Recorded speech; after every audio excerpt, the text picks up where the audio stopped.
Para eso me acompaña Josué, él es asesor de migración y por supuesto vamos a estar abordando un tema bastante interesante porque a veces hicimos el proceso, lo iniciamos, pero como son tantos años y nos mudamos, puede ser de que ya se casó la persona, se cambió el apellido, el nombre, lo que sea, pero nunca actualizamos nuestros datos, así que de eso vamos a estar abordando el tema de ahora. Josué, bienvenido. Así es, Nayansi, buenos días, porque es un tema muy importante, porque si no se le da prioridad, hablando de peticiones familiares y trámites migratorios, puede peligrar el proceso. Sí, ¿por qué es tan importante entonces mantener los datos migratorios al día?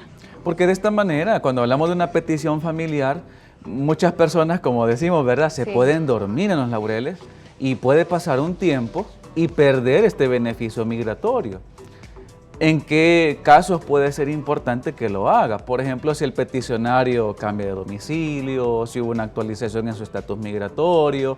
Pueden ser algunos ejemplos de la importancia de actualizarlo, porque hay que recordar algo. Migración o el Centro Nacional de Visas no van a ser adivinos.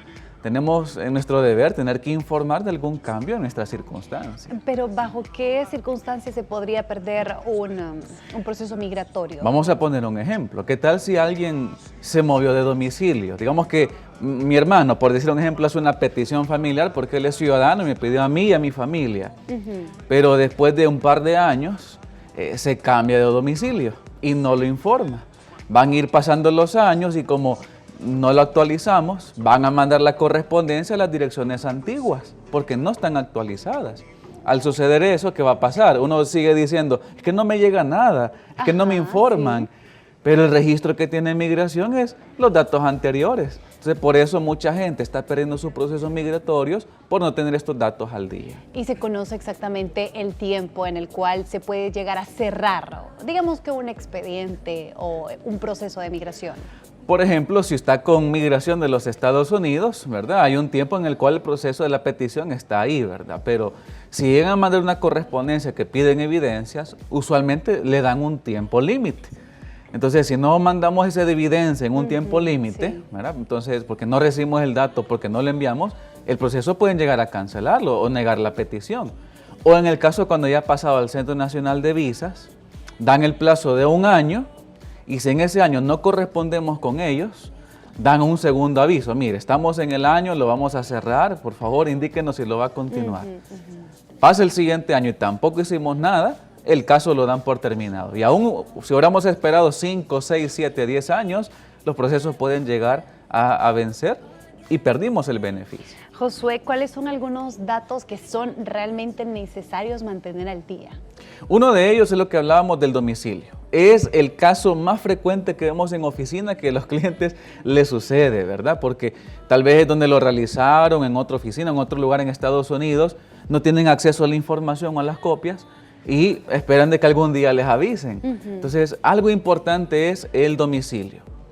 Otro dato muy importante que estamos mencionando y que vemos en muchos clientes es que actualicen el estatus migratorio del peticionario. Vamos a poner un ejemplo. Sí. Un residente quiere pedir a su esposa y hace la petición. Si esta petición la trabaja migración, por ejemplo, en la oficina de California Service Center, esta petición está tardando casi 2 años en ser procesada. Pero ¿qué pasa si a los 3 meses de haber metido la petición, él se hace ciudadano? Hay que notificar de ese cambio, porque si en esta misma oficina ahora es notificada de que ya él se hizo ciudadano, en vez de esperar esos 2 años, terminan esperando 9 meses para tener una respuesta de migración. De ahí la importancia de notificar porque ese cambio de categoría. Entonces, ese es un dato que las personas a veces no lo conocen muy bien o no saben por qué es importante mencionarlo, pero puede reducir los tiempos de espera, dependiendo también pues, de la categoría y la oficina de migración donde está siendo procesado el caso. José, ¿nos puede explicar como ciertos procedimientos, por ejemplo, para el cambio de dirección u otras cosas, para también mencionar eso de que, vaya, ¿cómo hago yo para actualizar mi información y cómo hago también para avisarle a las personas de la embajada que ya mi cónyuge ya no es residente, sino que es ciudadano? ¿Cómo se realizan esos procesos? Esa pregunta es clave, nos la han dicho varias veces. ¿Cómo hago entonces, verdad? Y aquí la clave pueden ser 2 maneras. Una es llamando. Se puede llamar a Migración de los Estados Unidos o llamar al... Esa respuesta es bien fácil. O llamar al Centro Nacional de Visas, pero es un poco complejo porque conseguir una llamada para estas autoridades migratorias cuesta bastante. Nosotros en oficina pues estamos haciendo constantes llamadas y en algunos casos hemos pasado hasta días intentando solicitar. Entonces, aunque sí es una opción que se puede hacer, cuesta realizarlo. En otras ocasiones, algo viable también es elaborar una correspondencia, una carta. Esta carta debe redactarse en inglés, debe incluirse el número de caso o el número de recibo, los datos del peticionario y beneficiario, el motivo del cambio y esa correspondencia enviarla a la oficina pues correspondiente. ¿Se puede realizar a través de un correo electrónico? Se puede hacer mediante el sistema en línea, por ejemplo, si está en el proceso NVC, hay un sistema en el cual ellos dicen puede hacer su requerimiento por la página web y lo podemos enviar por ese medio. También hay correos electrónicos del Centro Nacional de Visas que nosotros utilizamos para mandar esa correspondencia. Y en otras ocasiones pues también se manda en físico. Aquí tenemos que tomar en cuenta algo. Pongamos otro ejemplo. Sí.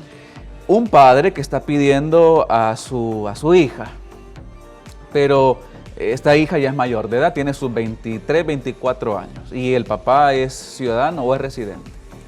Pero en el proceso, esta hija pues tuvo su bebé. En la petición original solamente estaba ella, pero se puede mandar una correspondencia al Departamento de Visas para agregar a la bebé o al bebé. Entonces, y sería el tiempo de espera lo que le resta. Y el tiempo sería lo que resta, no es porque se va a alargar ni por nada de eso, simplemente se agregan al caso y se manda en la correspondencia el por qué están actualizando la información y se manda la partida de nacimiento del bebé con su correspondiente traducción. Y muchas personas desconocen eso, esperan a que mejor le venga a ella primero y luego hacer otro proceso, someter el mismo, o sea, un nuevo, ¿verdad? Un nuevo proceso para el bebé. Y es que muchas veces no los asesoran bien, sí. Porque en muchos lugares, con tal de sacarle más dinero a la gente, le dicen, no se preocupe, cuando usted se haga residente, le mete la petición a su bebé, cuando se pudo haber ido con la mamá o el papá. Ajá, exacto. O también se le retrasó a ella, digamos, porque tenía que esperar esos 2 o 3 años más para que le saliera al bebé. Porque a veces, Josué, nosotros somos bien desordenados, no tenemos un archivo del proceso realmente, porque me imagino que nos piden tantos papeles que andamos todo así regado y que, ay, no, es que se lo dejen en un lado. ¿Por qué es tan importante tener un archivo de todo este proceso? Por varias razones. Una de ellas, Ana Yancy, es que por lo menos así tenemos nosotros acceso a la información. Sabemos, por ejemplo, teniendo un archivo, qué información pusimos en el formulario de petición. Entonces ya no estamos en ignorancia de qué vamos a poner en los formularios finales. Tenemos una idea. También es importante tener una copia del cheque a migración, que usualmente el costo son $535, pero ¿por qué ese cheque? Porque si no nos llega ninguna correspondencia, en muchas llamadas que hemos hecho nosotros, nos han pedido el número de serie del cheque. Entonces con eso pueden ellos hacer un seguimiento y ver si fue cobrado o no. Y si fue cobrado, entonces le da la tranquilidad al cliente de que sí llegó a migración y que está el proceso allí. Entonces empiezan a darle solución a la persona, pero si no hay nada, no tenemos copia del formulario, no tenemos copia de nada, entonces ahí tenemos inconvenientes para poder hacer consultas o mantener la información al día. Buenísimo, Josué. Me imagino que están surgiendo diferentes consultas que pueden hacer a través de nuestro WhatsApp 7275-3512. Ahí nos pueden escribir y más adelante, ¿le parece si les contestamos? Claro que sí, con gusto. Muy bien, entonces la invitación es para que nos escriban a nuestro WhatsApp 7275-3512. Ahí coloque su duda que más adelante vamos a venir resolviéndolas. Mientras tanto, nosotros vamos a hacer una pequeña pausa aquí y le vamos a dar paso a Dani porque tiene información.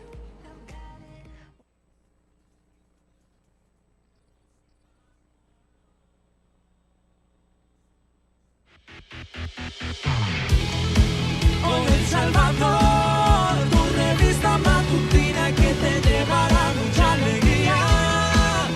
11:14, continuamos con más aquí en Hola El Salvador y estamos listos ya para contestar todas sus dudas respecto a migración. Y es que estábamos aquí hablando con Josué acerca de por qué es necesario mantener, ¿verdad?, los datos al día. Y ya tenemos la primera pregunta. Dice así: quisiera saber sobre mi caso. Tengo un niño de 4 años, hijo de ciudadano americano. Él reconoció su paternidad, pero no le ha hecho trámite para documentos americanos. ¿Qué trámite puedo hacer yo como madre o solo él puede? Muchas gracias por la pregunta. En este caso, pues el padre es el encargado, ¿verdad? Porque él es el que es ciudadano americano. Él tiene que hacer los trámites para realizar la residencia para el niño. O en este caso, pues ver si también califica para un proceso de ciudadanía. Entonces, como el reconocimiento fue posterior, ¿verdad? En la partida, es muy probable que le vayan a pedir una evidencia de ADN. Así que esta persona tiene que estar lista, ¿verdad? Se hizo el reconocimiento mucho tiempo después, para que verifiquen que él es el padre biológico del niño. Así que con todo gusto podemos ayudarle, hay alternativas y podemos explicarle, ¿verdad?, si califican con los requisitos para hacer este proceso migratorio. Muy bien, ahí tenemos la respuesta, sí, o sea, solamente él. Ella como madre no puede hacer nada, sino que porque él es el que él es ciudadano. Sí, Así muy es. bien. Ahí teníamos la pregunta. Tenemos otra. Dice, soy categoría F1 con fecha de prioridad junio 2016. Estoy muy preocupada porque desde hace meses mi categoría se encuentra estancada en diciembre de 2014. A su juicio, ¿qué considera que podría pasar en los próximos meses? ¿Habrá esperanza de un avance grande próximamente? ¿Cuándo se cree que podría esperar mi salida hacia Estados Unidos? Muy bien. Lastimosamente, la pandemia ha venido a atrasar muchos procesos migratorios. Y estos no son la excepción. De hecho, tuvimos casos de personas que aquí en la embajada, ¿verdad?, tuvieron que haber ido en 2020 y no han ido sino ha sido hasta este año.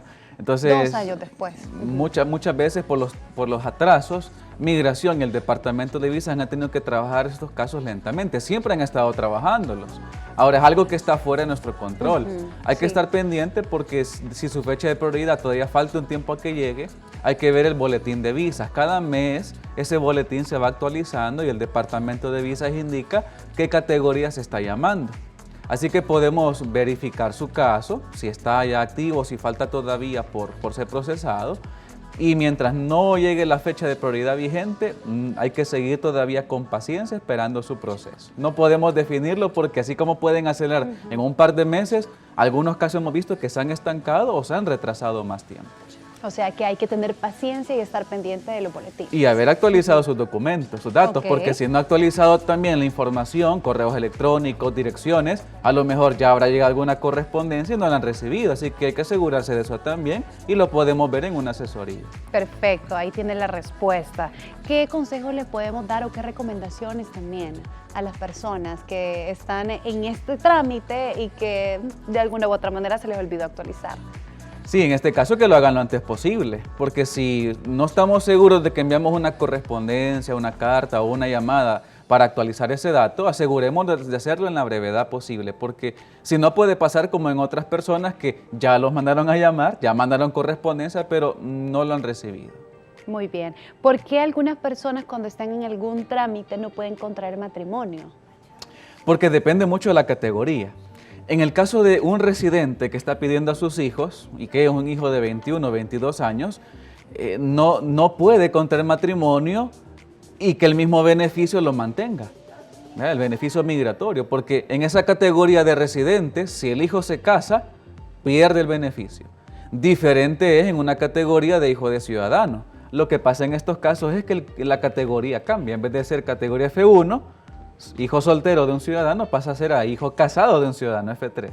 Pero en categorías de residentes no es posible hacer. Y ahí se votan los procedimientos y se llega a casar. Pierde el beneficio. Ok, Pierde el beneficio. No importa si haya pasado esperando 5, 6, 7 años. El papá o la mamá eran residentes y este hijo se casó, pierde el beneficio. Muy bien. Aquí tenemos otra consulta. Mi pregunta es, ¿cuánto tiempo se debe esperar para obtener una cita en la embajada? Mi hermano es ciudadano americano, él me pidió a mí y mi familia, pero solo estamos esperando la cita. Ya le enviaron un correo especificando eso. Pero hablamos a la embajada y nos dijeron que nuestro caso se encuentra en el Centro Nacional de Visa y que mi abogada no puede hacer nada, solo debemos esperar. Hay que ver dos cosas. Primero, si el caso ya fue completado, ¿verdad? Si enviaron toda la documentación necesaria, solamente se está esperando entonces que el Centro Nacional de Visas asigne una cita con la embajada. Hemos visto en algunos casos que han llegado a esperar alrededor de 6 meses o poquito más. Así que hay que ser pacientes. Pero también puede darse otra situación. ¿Qué tal si se enviaron la documentación, pero todavía el caso de NVC no lo ha terminado de finalizar? O le envió alguna notita de que falta algún documento por entregar todavía. Entonces, en este caso, Ana Yancy, esta persona va a tener que verificar en el sistema. ¿Qué recomendamos acá? Tener el número de caso y tener el invoice ID a la mano para que nosotros podamos entrar al sistema y verificar si hace falta algún documento. Si NBC está indicando que falta algo por hacer o si definitivamente está revisando la solicitud. Así que esas recomendaciones podemos darle para que la persona pueda estar segura si su caso ya fue completado o no. Muy bien, gracias, Josué. Tenemos otra. Quiero consultar a su panelista cómo puedo obtener permiso de viajero para poder llevar encomiendas. Aclaro que ya tiene visa americana. Muy bien. En este caso, pues, si tiene la visa múltiple, ahí en la visa usted puede verificar, dice B1, pleca B2. Muchas personas empiezan a hacer viajes con el tipo de visa B1. Entonces, media vez haga su declaración y lleve sus documentos en orden, ¿verdad? Okay. Y declare qué es lo que está llevando. No debería tener inconvenientes. En un tiempo, algunas personas registraron esto en el Ministerio de Hacienda y pues ya generaban sus documentos como gestor de encomiendas, ¿verdad? Pero si verifican ahora entre los requisitos, ya no dan un carnet para ello, pero sí tienen que asegurarse que todo vaya bien declarado y cuando haga sus viajes, hacerlo por corto tiempo. Porque muchas personas que se vuelven gestor de encomiendas o que llevan paquetería, tienen el inconveniente que viajan tan a menudo o viajan quedándose un poquito más de tiempo, que luego de ciertos meses ya lo consideran mal uso de la visa. Hay que saber hacerlo y le podemos dar orientación en oficina mediante una asesoría sobre cómo otras personas lo han hecho para que tenga mejores resultados. Perfecto. ¿Cómo podemos hacer entonces nuestra cita para que nos asesoren? Pueden contactarnos al teléfono 2298-9685 o el 2298-9330 y tenemos nuestro número de WhatsApp, el 7736-4852. Repetimos, 7736-4852, nuestro número de WhatsApp. Con todo gusto, si nos escribe, estaremos atentos para darle una respuesta y también agendarles una cita con nosotros. Perfecto, ese número y los demás que están apareciendo aquí en pantalla, así que anótelos para que usted pueda agendar con Josué. Muchísimas gracias. Estamos para servirles. Gracias, nosotros continuamos con más. Reír, comer, bailar.